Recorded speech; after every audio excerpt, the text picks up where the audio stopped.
Oui, après un échange sur le champ d'évangélisation aujourd'hui, j'ai rencontré un groupe de jeunes qui m'ont posé une question et après leur avoir répondu, j'ai trouvé que c'était nécessaire que je partage cette question avec la majorité des personnes qui se posent les mêmes questions, peut-être vous aussi.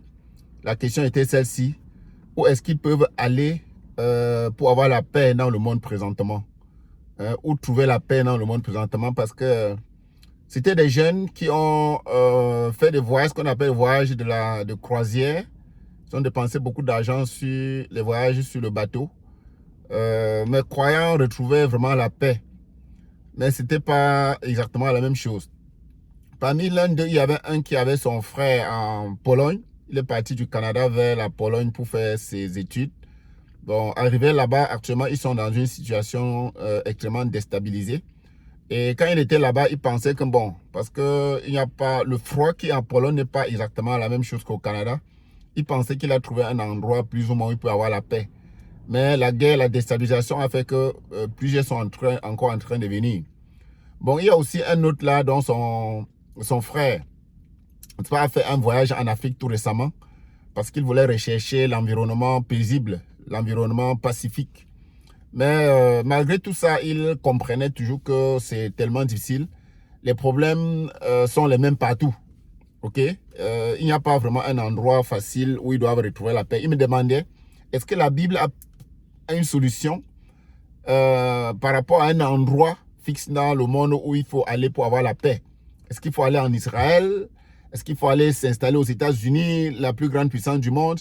Est-ce qu'il faut maintenant fuir pour aller en Russie parce que c'est la Russie qui est la plus grande puissance? Ou est-ce qu'il faut vraiment s'installer pour avoir la paix? Est-ce qu'il faut aller dans un pays très développé? Qu'est-ce qu'il y a lieu de faire pour avoir la paix? Alors, c'est une question qui vaut la peine de se poser. Et il faut savoir c'est quoi l'origine de la souffrance, des difficultés, de manque de paix dans le monde. Et il faut aussi savoir qu'est-ce que Dieu a prévu par rapport à cette situation.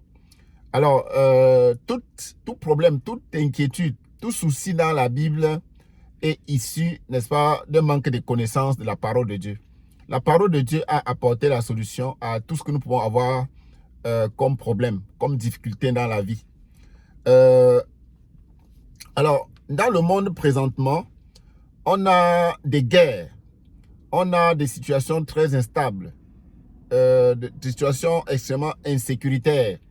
Et puis, ça crée un climat d'angoisse, de stress, de peur, d'anxiété et d'inquiétude dans les cœurs des uns et des autres.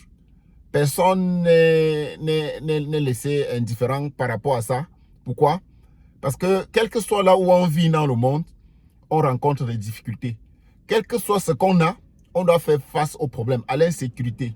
Quand il y a une pandémie, quand il y a une maladie, ça effraie tout le monde. Quand on prend les mesures d'urgence, tout le monde est concerné. Ça ne s'adresse pas seulement à une catégorie de personnes.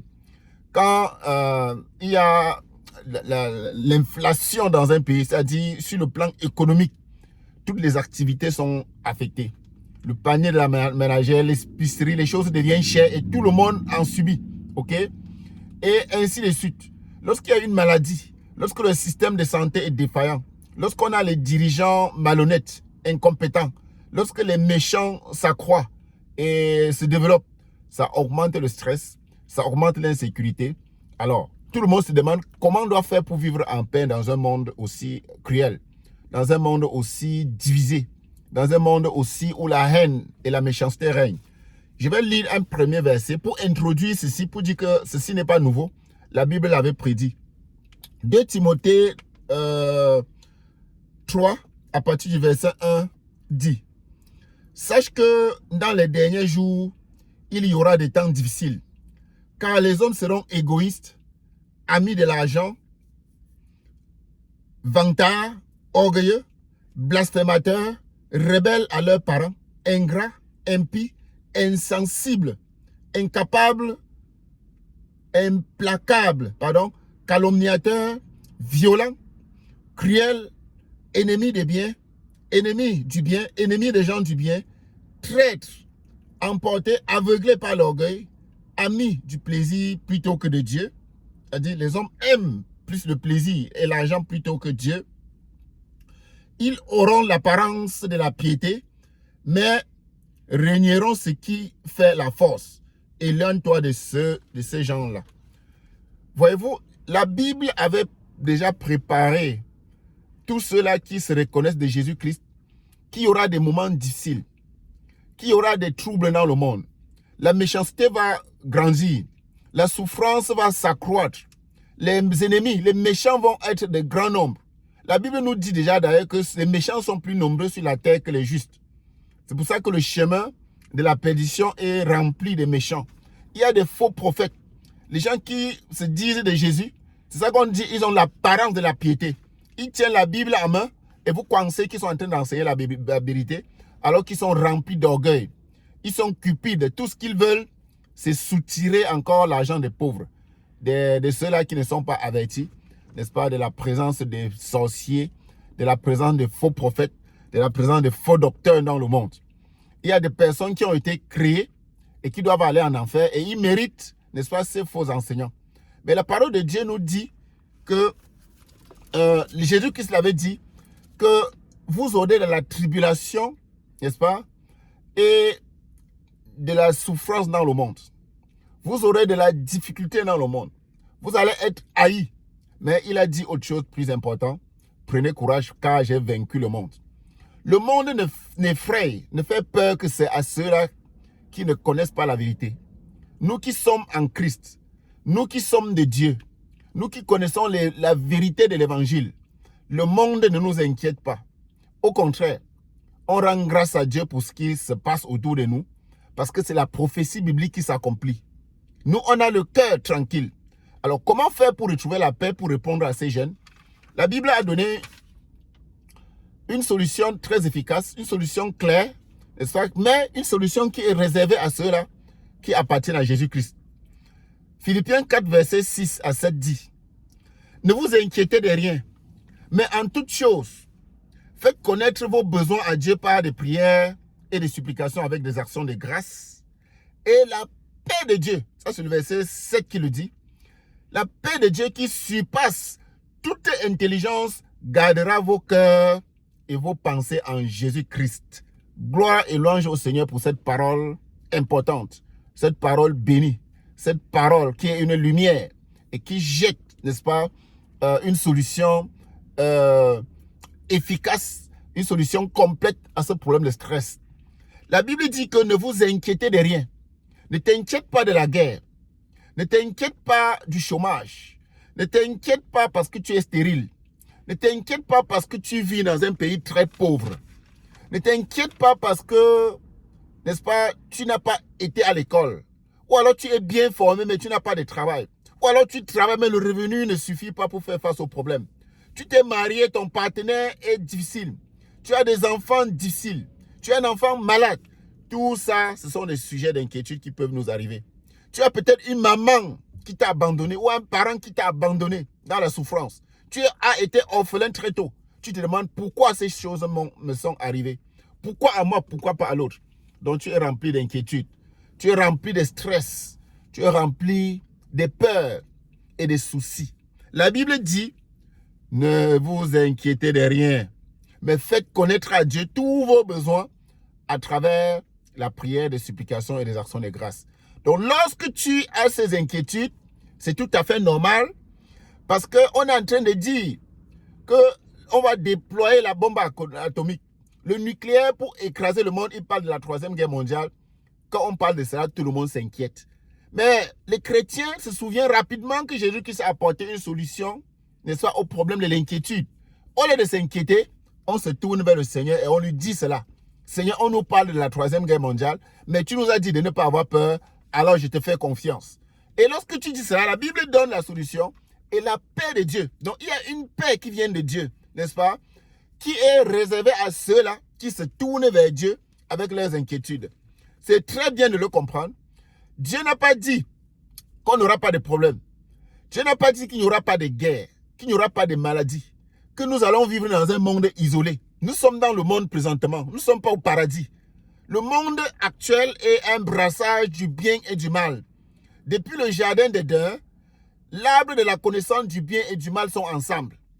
Même dans l'église de Jésus-Christ, Jésus-Christ avait demandé aux disciples de laisser le blé et l'ivraie grandir ensemble. Le mal et le bien se côtoient.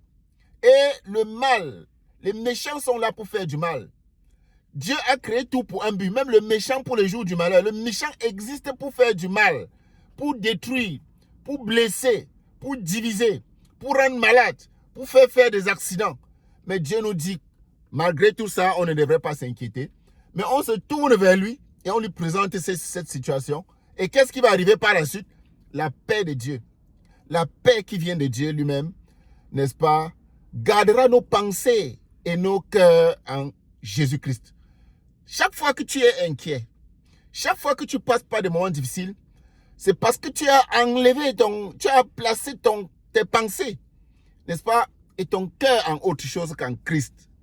Lorsque tes pensées sont en train de réfléchir pour trouver la solution ailleurs, pour faire face à tes problèmes, autre que Jésus, sûrement tu vas tomber dans le piège du malin, tu vas tomber dans l'inquiétude, dans l'angoisse, dans la dépression et tu vas mourir.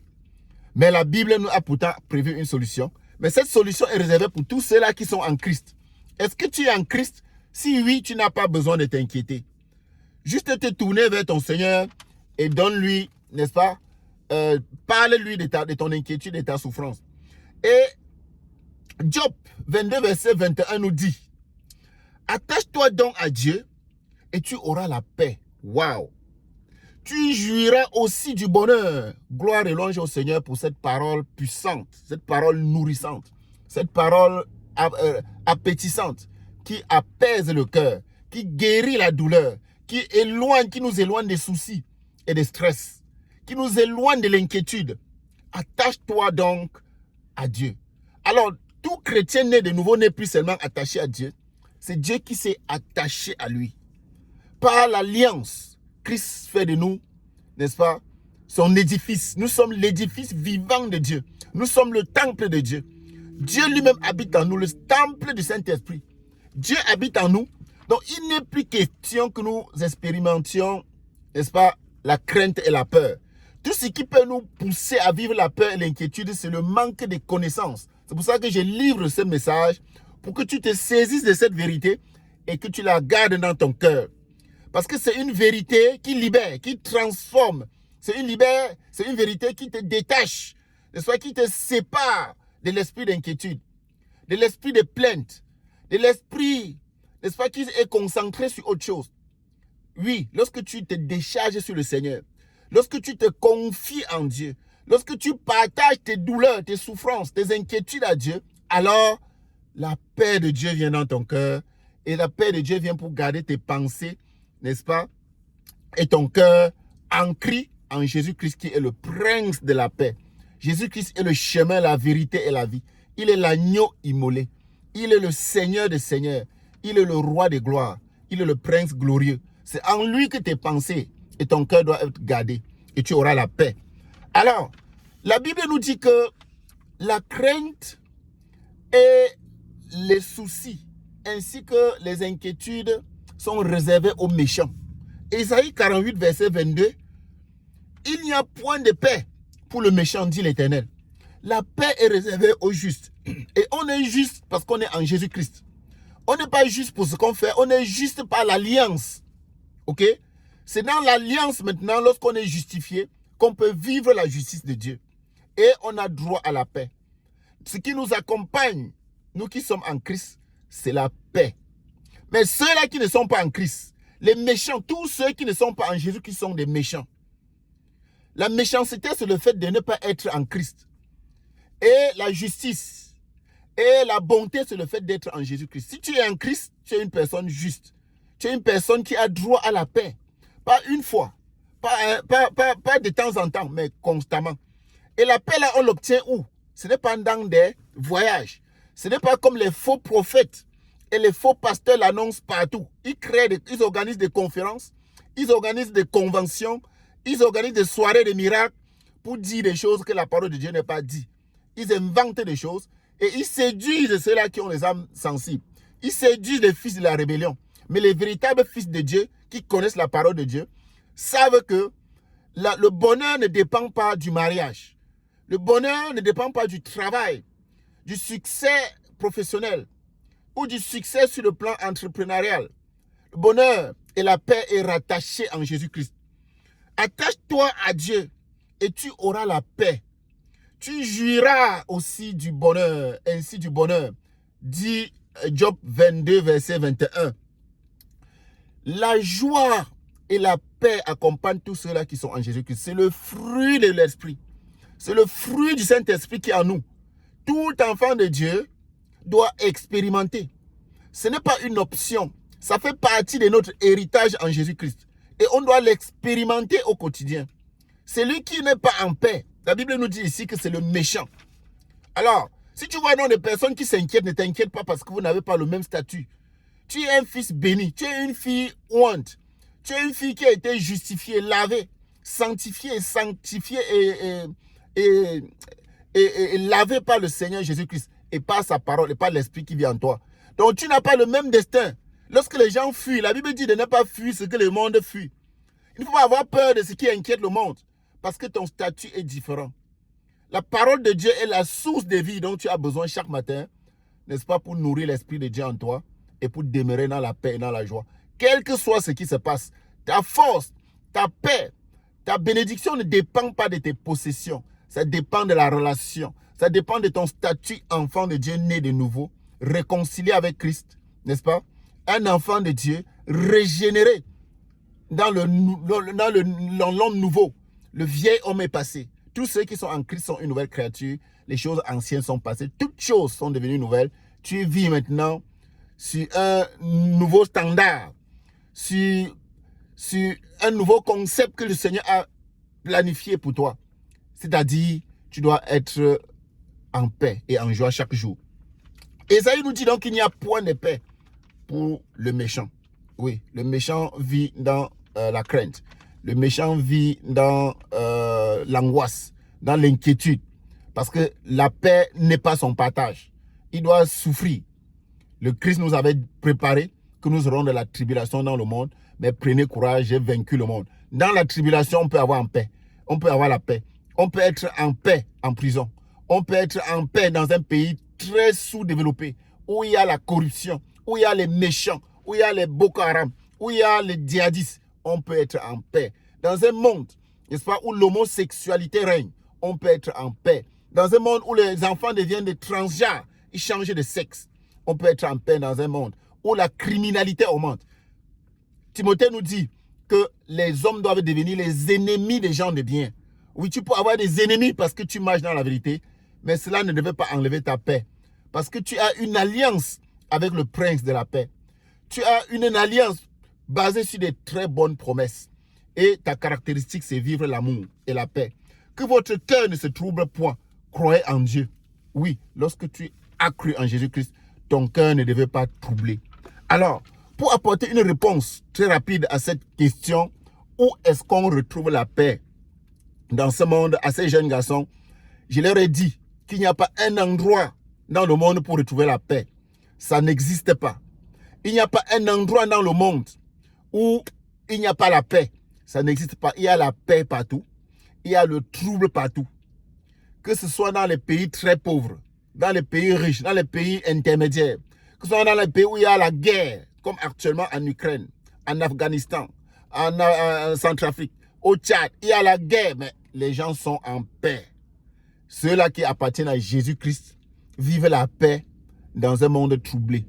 Ils vivent la paix dans un monde malade.